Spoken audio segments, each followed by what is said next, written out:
फक्त 2 ते 3 तासाची तयारी आणि संपूर्ण आठवडा आरामदायी. ते कसं आहे? चला तर मग आज आपण आपल्या व्हिडिओमार्फत बघणार आहोत की आपण रविवारी काय तयारी केल्यामुळे आपली आठवडा एकदम छान आणि आरामदायी जातो. तर सर्वात आधी आपण जी करणार आहोत ती साफसफाई. बाल्कनीतले जे पिवळी पानं आहेत त्या बाल्कनीतल्या झाडांची थोडीशी केअर केली आहे. त्यांना पाणी, खत, नंतर कढीपत्त्या झाडाला मी इकडे ताकाचं पाणी दिलेलं आहे. अशी छान अशी मी झाडांची केअर केलेली आहे. त्यानंतर आपल्याला मेन आहे की आपल्याला दळण जर तुमच्या घरीच गिरण असेल तर तुम्ही रविवारी दळू शकता किंवा बाहेरही देऊ शकता. नंतर इकडे मी भाजीपाला आणलेला आहे. आता हा भाजीपाला अगदी 15 दिवस माझा बिलकुल खराब होत नाही आणि लवकरात लवकर संपवायचा तर प्रयत्न आपण असतोच. पण आपण असे ह्याला प्रॉपरली असं ठेवले तर तो 15 दिवसही खराब होत नाही. त्यानंतर इकडे आता आपले फेस्टिव्ह सीझन चालू झाले आहेत. श्रावण अगदी तोंडावर आलेला आहे. तर आता देवांसाठी लागणारी आपली फुलं आहेत ती आपण कशी ऑर्गनाईज करणार आहे. तर इथे एक मोठा मी डबा घेतलेला आहे. त्यामध्ये मी टिश्यू पेपर टाकून जी फुलं आणलेली आहे त्याला मी असे एअरटाईट बॉक्समध्ये मी ठेवते. त्यामुळे हे फुलं अगदी 15 दिवसापर्यंत टवटवीत राहतात. तुम्हीही असेच करून पहा. जर तुमच्यापासून मार्केट जर लांब असेल तर तुम्हीही एका छान अशा बॉक्समध्ये अशी फुलं स्टोअर करून ठेवू शकता. त्यानंतर मी पुन्हा इकडे गुलाबाची छोटी फुलंही घेतलेली आहेत. त्यांनाही त्याचप्रमाणे मी ऑर्गनाईज करून ठेवले आहेत. एका प्लॅस्टिकच्या बॉक्समध्ये मी इकडे टिश्यू पेपर अंथरून त्यामध्ये मी फुलं स्टोअर करून ठेवली आहेत. काय होते की आपण पिशवीत तशीच फुलं ठेवले तर पिशवीला पाणी सुटते आणि त्यामुळे आपले फुलं लवकरच पिवळी पडतात आणि खराब होतात त्यांना पाणी सुटल्यामुळे. त्यामुळे आपण जर अशा बॉक्समध्ये आपण एअरटाईट बॉक्समध्ये आपण त्यांना ठेवले तर ते 15 दिवसापर्यंत 15 दिवस काय अगदी 1 महिन्यापर्यंतसुद्धा फुलं छान असे राहू शकतात. असेच तुम्ही त्याला स्टोअर करून ठेवायचे आणि वापर झाल्यानंतरही त्याला असंच बंद करून ठेवायचं. त्यानंतर इकडे मार्केटमधून मी छान अशा वेण्या आणल्या होत्या. त्या वेण्यासुद्धा मी अशा प्रकारे स्टोअर करून ठेवणार आहे. पूजेसाठी जे लागणारे साहित्य आहे ते मी असे छानपैकी डब्यात स्टोअर करून ठेवते. त्यामुळे ते खराब होत नाहीत आणि वापरायलाही इझी पडतात. नंतर हे छान असे वस्त्र आले होते मार्केटमध्ये. फेस्टिव्ह चालू होणार आहे त्यामुळे ते सुद्धा मी घेऊन आली. नंतर आता भाजीपाला निवडताना इथे मी बीन्स आणलेली होती. तर ते बीन्सला आपण असंच तुम्ही जर स्टोअर केले तर ते लवकर काळे पडतील आणि ते खराब होतात. त्यामुळे जर तुम्ही त्याचे पुढचं आणि मागचं टोक कापून त्याला छान असे आपल्या बॉक्समध्ये टिश्यू पेपर ठेवून तुम्ही स्टोअर करून ठेवल्या अगदी 15 दिवस राहतात. इकडे देवांशनीही मला खूप मदत केली. देवांशनी इकडे वाटाणा सोलून ठेवला. त्यानंतर इकडे मी माझा फ्रीज ऑर्गनाईज केला. भाज्या निवडून झाल्यानंतर सुरुवातीला आपण फ्रीज स्वच्छ पुसून घ्यायचं आहे. त्यानंतर आपल्याला लागेल तशा आपण भाज्या इकडे ऑर्गनाईज करायच्या आहेत. आता मी फुले सगळी वरच्या सेक्शनमध्ये ठेवलेली आहेत आणि त्यांना छान अशी ऑर्गनाईज करून घेतलेली आहेत.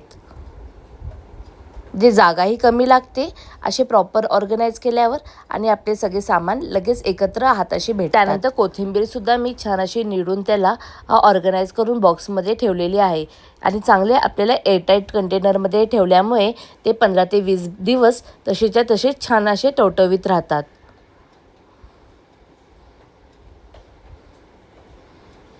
आता फ्रूटसुद्धा मी धुवून त्याला चांगले बास्केटमध्ये ठेवून फ्रीजमध्ये ठेवून दिलेले आहेत.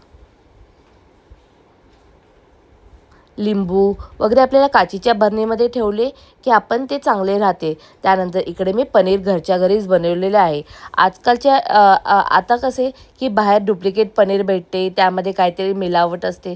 तर कशाला आपण घरातच इतके छान पनीर बनवू शकतो. इकडे मी म्हशीचे दूध घेतलेले आहे 1 लिटर. त्याला मी चांगले उकळवून घेतलेले आहे.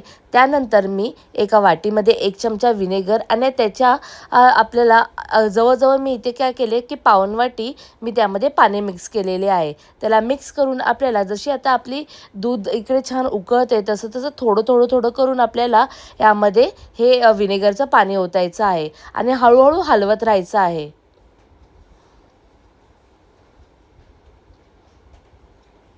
हळूहळू दूध फाटायला सुरुवात होते.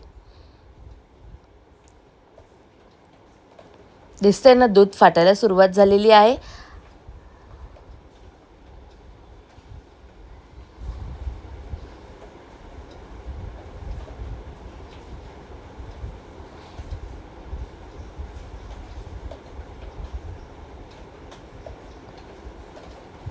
थोडा वेळ लागतो दूध पूर्णपणे फाटायला, पण ते हळूहळू तुम्ही असं त्याला फिरवत राहिले तर ते छान असे दूध फाटायला मदत होईल. आता इथे आपले छान असे दूध फाटलेले आहे. त्या भांड्यामध्ये माझे दूध नीट खाली म्हणजे खाली पडत होते, त्यामुळे मी इथे भांडं चेंज केलेलं आहे आणि छान असं दूध फाटलेलं आहे. आता मी इकडे पनीर मेकरचा यूज केलेला आहे. हे पनीर मेकर मी मिशोवरून ऑर्डर केलेली आहे. तुम्हाला हवे असेल तर तुम्ही लिंक म्हणून मला मेसेज करा, मी तुम्हाला ह्याची लिंक पाठवून देईल. आता हे फुटलेले दूध आपल्याला असे पनीर मेकरमध्ये गाळून घ्यायचे आहे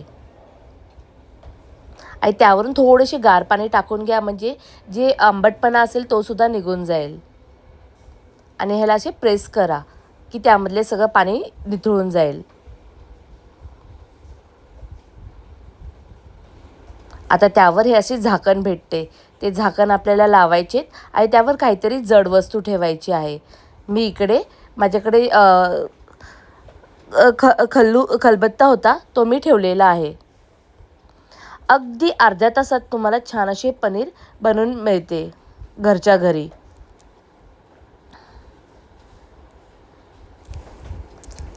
1 लिटरपासून एवढे माझे पनीर तयार झालेले आहे घरच्या घरी. आणि तुम्ही त्याला काचेच्या एका बॉक्समध्ये तुम्ही त्याला स्टोअर करून ठेवू शकता आणि जसं लागेल तसं तुम्ही वापरू शकता. आता मी ह्याच्याबरोबर मी आपले थोडेसे चटण्या बनवणार आहे आणि छोटे छोटे प्रिपरेशन करणार आहे. इकडे मी लसूण सोलून ठेवलेला आहे, म्हणजे रोजच्या रोज आपल्याला लागला लसूण तर पटकन असा आपण लसूण यूज घेऊ शकतो, म्हणजे सोलत बसायची वेळ लागत नाही. त्यानंतर इकडे मी आपला हिरव्या मिरचीचा ठेचा बनवून घेतलेला आहे.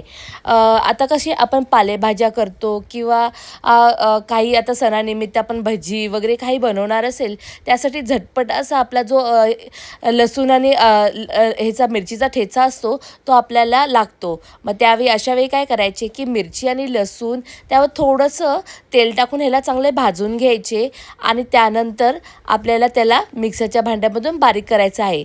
बारीक करत असताना त्यामध्ये थोडासा मिठाचा वापर करा, त्यामुळे हे मिश्रण अगदी 15 दिवसापर्यंत चांगले राहते. आता बाजूला मी शेंगदाण्याचा कूटही करून घेतलेला आहे. तुम्हाला लागेल तसा तुम्ही आठवड्याचा शेंगदाण्याचा कूटही करून ठेवू शकता.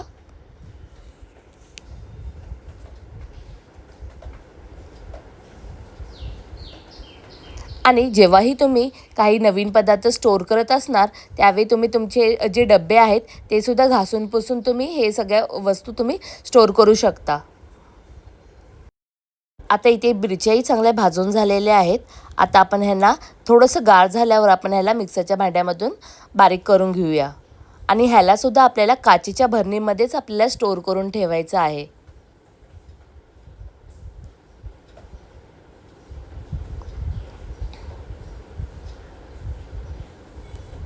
आता हा आपला ठेचासुद्धा रेडी आहे. मी ह्याला आपल्या काचेच्या कंटेनरमध्ये स्टोअर करून ठेवते.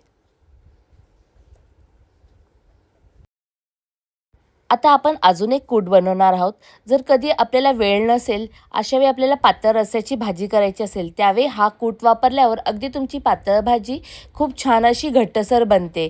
तर इकडे काय करायचं आहे, मी इकडे अर्धा सुका नारळ घेतलेला आहे, सुकं खोबरं घेतलेलं आहे. त्यामध्ये थोडंसं भाजलेले शेंगदाणे टाकून आपल्याला बारीक करून हा कूट करायचा आहे. आता इथे आपण कारळाची चटणी बनवणार आहोत.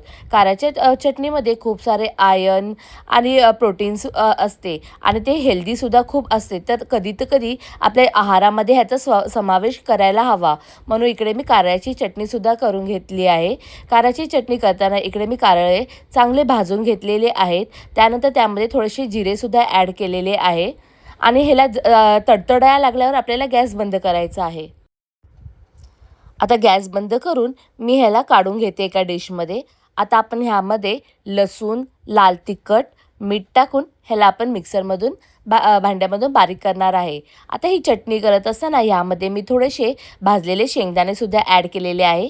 हे ऑप्शनल आहे. तुम्हाला जर टाकायचे असतील तर तुम्ही टाकू शकता किंवा तुम्ही डायरेक्ट फक्त ह्याचाही कूट करून चटणी करू शकता. अगदी खूप छान अशी चटणी लागते.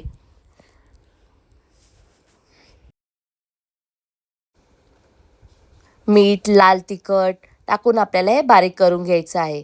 छान अशी आपली कारळ्याची चटणी तयार झालेली आहे. आता त्यानंतर इकडे मी शेंगदाण्याची चटणी केलेली आहे.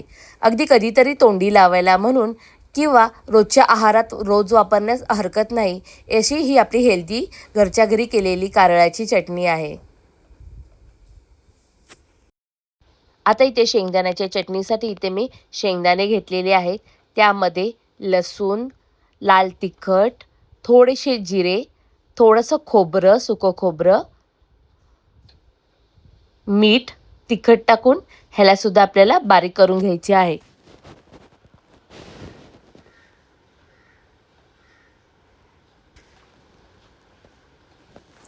छान घरच्या घरी आपली शेंगदाण्याची चटणीसुद्धा ही रेडी आहे. आता ह्यालासुद्धा मी काचेच्या कंटेनरमध्येही काढून घेतलेले आहे.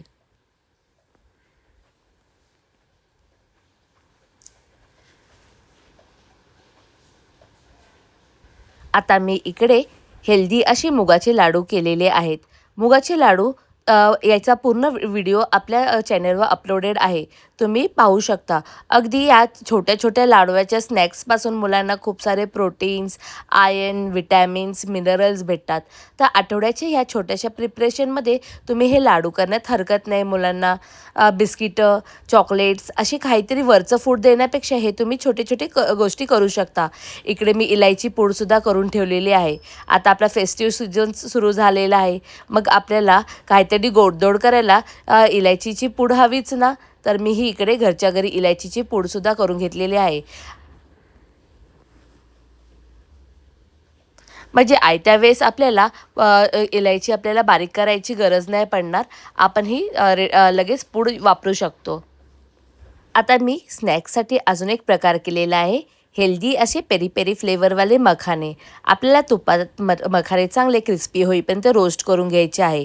त्यानंतर जो पेरी पेरी मसाला भेटतो त्याला आपल्याला काय करायचे, एका तुपामध्ये पेरी पेरी मसाला ॲड करायचा आहे. त्यामध्ये थोडंसं मीठ आणि थोडंसं लाल तिखट ॲड करून जो मखाना आपण रोस्ट केला आहे त्यावर आपल्याला टाकून घ्यायचा आहे आणि त्याला चांगले मिक्स करून घ्यायचं आहे. घरच्या घरी हेल्दी मखानासुद्धा आपला रेडी आहे. मुलांना चिप्स देण्यापेक्षा तुम्ही हेल्दी असा मखाना तुम्ही नक्की ट्राय करू शकता. चला, आजचा व्हिडिओ कसा वाटला असेल ते नक्की सांगा. लाईक, शेअर, सबस्क्राईब करायला विसरू नका. अशाच नवनवीन व्हिडिओसाठी आणि रेसिपीसाठी. थँक्यू.